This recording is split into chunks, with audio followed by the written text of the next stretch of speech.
নমস্কার বন্ধুরা, তোমাদের অনেক অনেক শুভ নববর্ষ রইল নতুন বছরে। তোমরা ভালো থেকো, ভগবানের কাছে প্রার্থনা করি। যারা আমার চ্যানেলটা সাবস্ক্রাইব করেছো তারা আরো ভালো থেকো, একটা লাইক করে দিও। তো আজকে আমি আর একটা নতুন ভিডিও নিয়ে এসেছি, সেইটা হচ্ছে নাস্তার ভিডিও। তো তোমরা অনেকেই পাস্তা খেয়েছো, পাস্তা অনেক রকম ভাবে করেছো। আজকে আমি নতুন ভাবে একটা পাস্তা রেসিপিটা করব। তো চলো কিভাবে করি তোমরা সকলে দেখবে। জলটা বন্ধুরা আমি গরম করে নিয়েছি। প্রথমে আমি কড়ার মধ্যে জল দিয়ে দিয়েছিলাম। এবার এর মধ্যে আমি পাস্তাগুলো দিয়ে দেবো, হালকা সিদ্ধ করে নেবো, বেশি সিদ্ধ করবো না।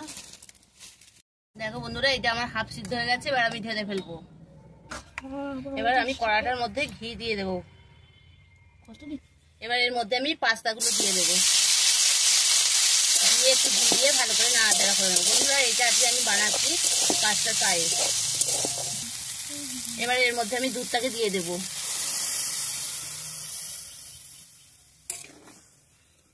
এবার এর মধ্যে আমি 3টে এলাচ থেতো করে রেখেছি, দিয়ে দেবো। এবার স্বাদ মতন মিষ্টি দিয়ে দেবো। তোমরা যেরকম খাও সেরকম দেবে। আমরা একটু মিষ্টিটা বেশি পছন্দ করি বন্ধুরা, ওই জন্য একটু চিনিটা বেশি দিলাম। এর মধ্যে বন্ধুরা 1 প্যাকেট আমুল দুধের প্যাকেট দিয়ে দেবো, দিলে ভালো টেস্ট হয় খেতে। এর মধ্যে একটা তেজপাতা দিয়ে দেবো, আরো সুন্দর আর টেস্টটাও বাড়াবে। তেজপাতা দিয়ে দিলাম। স্বাদ মতন লবণ দিয়ে দেবো।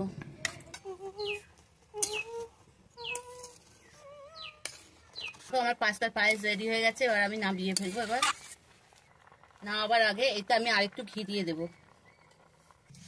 এবার এটা আমি নামিয়ে ফেলেছি। এর মধ্যে আমি কিছুটা কাজু ছড়িয়ে দেবো।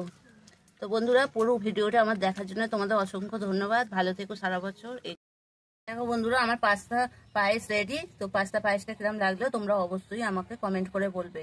আর পুরো ভিডিওটা দেখার জন্য তোমাদের অনেক অনেক ধন্যবাদ।